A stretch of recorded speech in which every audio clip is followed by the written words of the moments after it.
ઉત્સાહિત છે। દેશભરમાં ફાઇનલની મેચ માટે ઉત્સાહ ચરમ પર જોવા મળી રહ્યો છે। ભારતની જીત માટે ઠેર ઠેર હોમ હવનનું આયોજન કરવામાં આવી રહ્યું છે। પ્રાર્થનાઓ થઈ રહી છે। નાના નાના બાળકોથી લઈને ઉંમરલાયક વ્યક્તિઓ સુધીમાં ક્રિકેટ ફીવર છવાયેલો જોવા મળી રહ્યો છે। ભારતની મજબૂત ટીમ પર દેશને ભરોસો છે, કારણ કે બેટ્સમેનમાં જો જોવા જઈએ તો શુભમન ગિલ છે, રોહિત શર્મા છે, વિરાટ કોહલી છે, કેએલ રાહુલ છે, ઓલરાઉન્ડરમાં હાર્દિક પાંડ્યા છે, રવિન્દ્ર જાડેજા છે। આ ઉપરાંત બોલર્સ પણ આપણી ખાસે ખૂબ સારા એવા છે। અને તેવામાં अलग अलग जो मैच गत જોઈએ તો આપણે ચારે ચાર મેચ જીતી લીધી છે ને તેમાં સ્પિનર જે છે તે ખૂબ જ કામ લાગ્યા છે। ને આ વખતે પણ ફરી એકવાર સ્પિનર કામ લાગે, કારણ કે ગ્રુપ મેચ જે હતી ન્યુઝીલેન્ડ સામે તેમાં 9 વિકેટો માત્ર ને માત્ર સ્પિનરે લીધી હતી। ચતુર્વેદી જે છે તેમણે 5 વિકેટો લીધી હતી। તેવામાં આજે એવું જોવા મળી રહ્યું છે કે એ જ 4 સ્પિનર સાથે ટીમ ઇન્ડિયા मैदाનમાં ઉતરે તે પ્રકારની પૂરેપૂરી શક્યતાઓ છે। ટીમ પ્લેઇંગ 11 કઈ હશે થોડા સમયમાં ખબર પડી જશે, પરંતુ આ તમામની વચ્ચે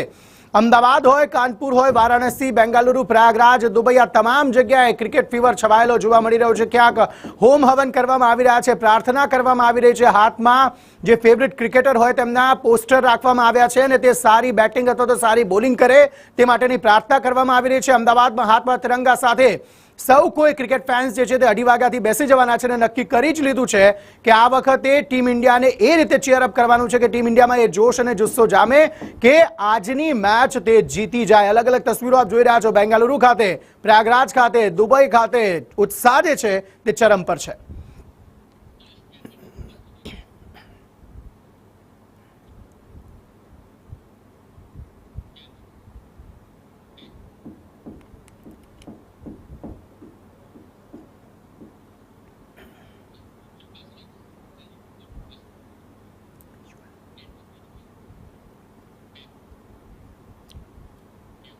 તો ભાઈ આજની મેચ જે છે તે એક મોકો છે। મોકો એ 25 વર્ષ જૂનો બદલો લેવાનો કે જ્યારે આપણે ચેમ્પિયન્સ ટ્રોફી નહોતા જીતી શક્યા, પરંતુ આ તમામની વચ્ચે તસવીરો અલગ અલગ જગ્યાએથી આવી રહી છે। ક્રિકેટ પ્રેમીઓ ઉત્સાહ દાખવી રહ્યા છે, ભારત માતા કી જયના નારા લગાવતા જોવા મળી રહ્યા છે અને એવું કહી રહ્યા છે કે આ વખતે તો ચેમ્પિયન્સ ટ્રોફી આપણી જ છે, ફાઇનલ મેચમાં આપણે જ જીતવાના છે।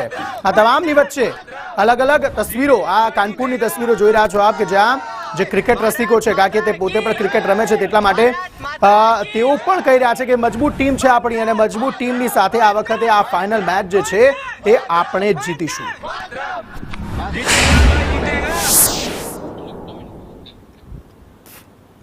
તો अलग अलग ग्राफिक्स ना माध्यम थी थोड़ी गणतरीओ समझी लीए। देखो आईसीसी चैंपियंस ट्रॉफी जे छे ते 1998, 2000 ने 2002 में दक्षिण आफ्रिका ने न्यूजीलैंड जीत्युं हतुं। 2004, 2006 ने 2009 ની વાત કરીએ તો તેમાં પણ ભારત જીત્યું નહોતું। 2004 અને 2006, 2009 માં વેસ્ટ ઇન્ડિઝ, ઓસ્ટ્રેલિયા બે વખત 2006 ને 2009 માં જીત્યું હતું। ત્યારબાદ 2013 માં એ મોકો મળ્યો હતો જ્યારે MS ધોનીની કપ્તાની હેઠળ ભારત જે છે તે વિજેતા થયું હતું। 2017 માં પાકિસ્તાન જે છે તે વિજેતા થયું હતું અને ત્યારબાદ अलग अलग सर्वोच्च स्कोरनी आज जो एनी बात करिए चैंपियंस ट्रॉफीनी तो न्यूजीलैंडे 362 रन, दक्षिण आफ्रिका आज गत मैच जे 5 मार्चे रमाई थी लाहोરમાં એ સૌથી વધુ સ્કોર હતો। બીજો હાઈએસ્ટ સ્કોર જે હતો એ 22 ફેબ્રુઆરી 2025 માં રમાયો હતો। ઓસ્ટ્રેલિયાએ 356 રન માર્યા હતા, સામેની ટીમ ઇંગ્લેન્ડ હતી અને આ તમામની વચ્ચે બીજી એક ટીમ 351 રન જે ઇંગ્લેન્ડની ટીમે માર્યા હતા, હરીફ ટીમ હતી ઓસ્ટ્રેલિયા જે 22 ફેબ્રુઆરી 2025 રમાઈ હતી। સર્વોચ્ચ સ્કોર આ નોંધાયા છે। શું આ સર્વોચ્ચ સ્કોર કરતા આગળ સ્કોર આજની મેચમાં નોંધાઈ શકે છે તે જોવાનું રહેશે। 2004 માં 347 નો સ્કોર નોંધાવ્યો હતો ન્યુઝીલેન્ડે, યુએસએ હરીફ ટીમ હતી। 10 સપ્ટેમ્બર 2004 નો એ બનાવ છે।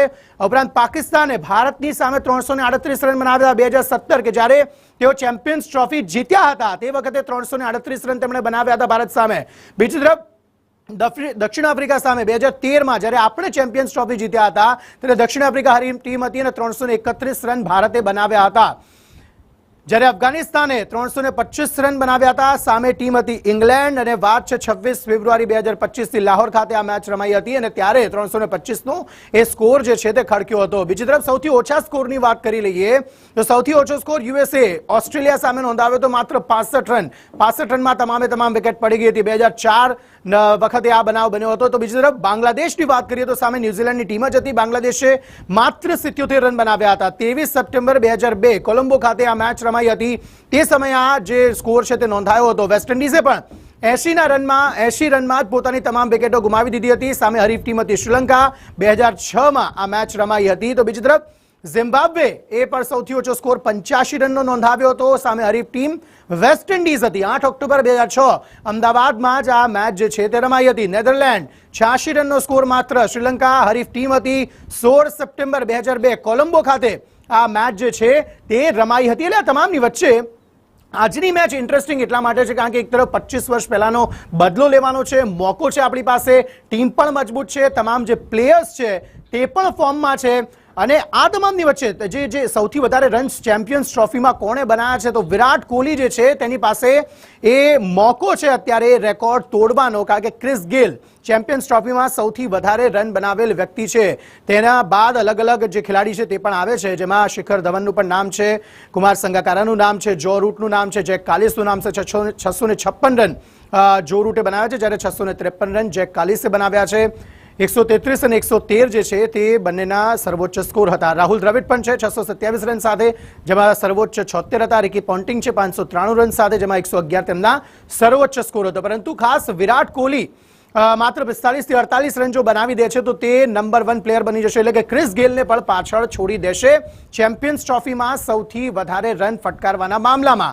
તો સૌ કોઈની નજર વિરાટ કોહલીની ઇનિંગ પર પણ છે કારણ કે ગત મેચમાં વિરાટ કોહલી સદી ચૂકી ગયા હતા. તેવામાં સૌ કોઈ એવી આશ રાખીને બેઠા છે કે આજની મેચમાં પણ વિરાટ કોહલી જે છે તે સદી ફટકારે અને ગત વખતે જે સદી ફટકારવાનું તે ચૂકી ગયા હતા તે સદી આજની મેચમાં તેઓ ફટકારી દે અને સાથે ટીમને જીત અપાવે. તો ભારતે અત્યાર સુધીના સ્કોરની જો વાત કરીએ, કેટલો સ્કોર કોની સામે કર્યો છે તેની જો વાત કરીએ તેના પર ગ્રાફિક્સના માધ્યમથી તે પણ આપણે સમજીએ તો આજની મેચ એટલા માટે જ રસપ્રદ છે કારણ કે ટીમ ઇન્ડિયા ફૂલ ફોર્મમાં છે.